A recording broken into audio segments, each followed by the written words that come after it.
Rage of Bahamut is a show about gods, demons, and an ancient dragon fated to destroy the world upon his revival. It's really cool, and this video obviously spoils it all. If you want to know if you should watch Rage of Bahamut before watching this video, you can watch last month's episode of Kato Reviews, which inspired this. In our review, I compared Bahamut to the Nine Tails appearing in the Leaf Village. A more accurate comparison for his appearance at the end of Season 1 would be the 10 Tails in the Great Ninja War. Bahamut is a threat so great and so difficult to deal with that it takes the combined efforts of every power on Earth to even temporarily subdue him. Whether it be Piccolo training with the Z-Fighters to combat the Saiyans, or the alliance between Cersei and Daenerys, I like when a world-threatening event forces people to reconsider their priorities and foes are forced to join sides. It's a chance to demonstrate the strength that the opposing forces would be capable of if they worked together. And I don't care if you don't care how strong characters are. Conditions like these are how Justice Leagues, Avengers teams, and Shinobi alliances are formed. People, some of whom are at odds with each other, come together to accomplish much more than they could individually. Moments where Azazel saved Kaiser or joined the band of angels trying to magically restrain Bahamut are good examples of characters setting aside their differences in this way.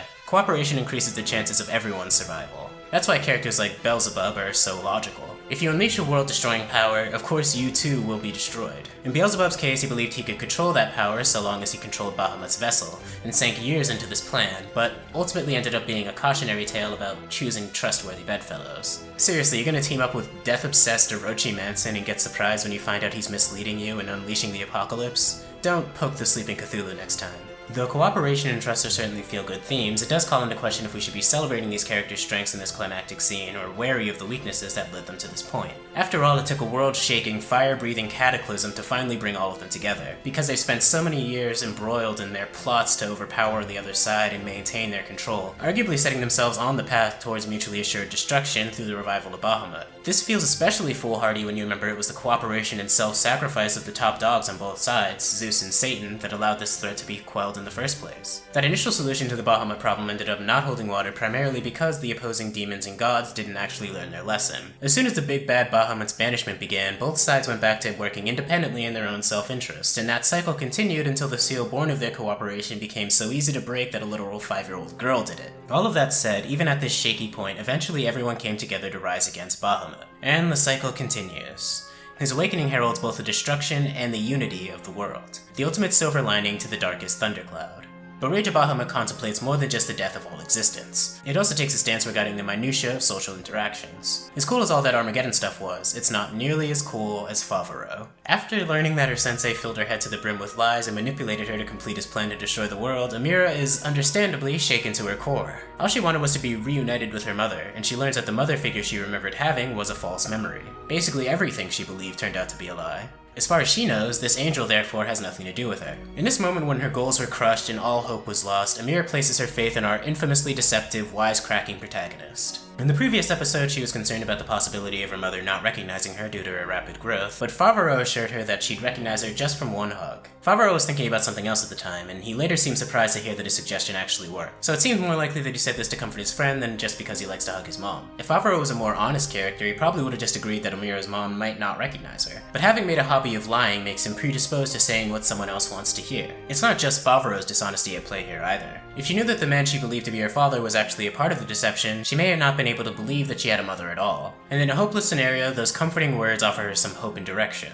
And when his half-hearted reassurance pays off and she actually gets to reconnect with her mother again for even one moment before their fates are sealed, she's grateful to Favaro for giving her that faith, and she begins to trust him. She's more skeptical of his honesty next time they meet, but you can chalk that up to her teacher being revealed to have lied to her all her life, diminishing some of the naivete she demonstrates throughout the season. And there's also Favaro's relationship with Kaiser. The two were best friends as children, yet their differing backgrounds set them at odds. And when that conflict came to a head, both of their fathers ended up dying as a result, and Kaiser's family was disgraced, for which Kaiser initially blames Favaro. All considered, there is certainly a lot driving these two apart, yet these two constantly cross paths and share screen time on multiple occasions before they finally agree to work together. This is because of Favaro's deception. He's playing along with the role of the villain, because it's not as though the shoe doesn't fit. Favaro constantly passes blame, revels in tricking others, screws others over to get ahead, and primarily acts with his self-interest in mind. His father was an outlaw, so all he knows how to do is take what he wants. He wouldn't know how to address Kaiser's unresolved feelings in a straightforward manner even if he wanted to do so. By making himself Kaiser's target, Favaro ensures that Kaiser will chase after him and seek him out time and time again, and at least there's a kind of closeness there. As Azazel points out, this also gives Kaiser a reason to live. Restoring his family's honor becomes a goal to strive towards. When Azazel ends up breaking the illusion by revealing himself to be the mastermind behind both of their parents' deaths, we both see that Favaro defends his lie and hear why Favaro may have taken the blame in the first place. Favreau states that he wouldn't want to live his life for revenge. By accepting the blame for Kaiser's troubles, he may be attempting to save him from that fate. After all, if Kaiser's chasing after him, Favreau will just beat him or run away, allowing Kaiser to live on. But if Kaiser was chasing after a demon, a true villain like Azazel, they might just decide to end his life right there. For this reason, and perhaps due to personal guilt, Favreau cements himself as the one Kaiser needs to settle things with. Or maybe it's just the closest he could get to playing with his best friend after he burned that bridge. The thrill of chasing each other and fighting each other draws them together.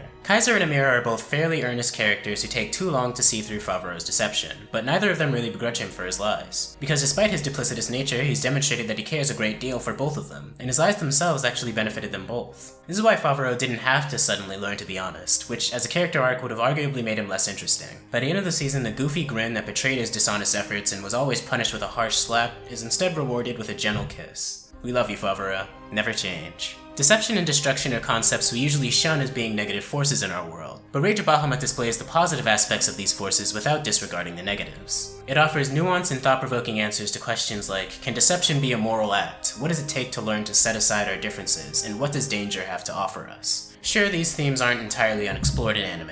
I've related the Doomsday and cooperation themes to 3 shows already, and I've covered the merits of deception in my Code Geass content, but I think only appreciating things for their novelty is a common trap among analysts. Like with My Hero Academia, fine-tuned instrumentation of the ideas on display is enough to qualify Rage of Bahamut as a good show, because a concept is effectively only as good as its execution. I'd like to thank Wadzanai Mufunde, Tempest Nyx, H2 Mass, Paige Mulder, aka Duchess Celestia, Dojee, the Hunter x Hunter 2011 Dick Writing Association, aka Mr. Idealist, DannyDaDonkey, and Gage Lambert for sponsoring this video. If you enjoyed it, consider heading over to patreon.com/KatoYT and surrendering your money to a pair of e-weebs so we could buy another yacht. If you want to hear more of what we have to say about Rage of Bahamut, check out last month's episode of Kato Reviews, and subscribe to see all of our future content. Thanks for watching.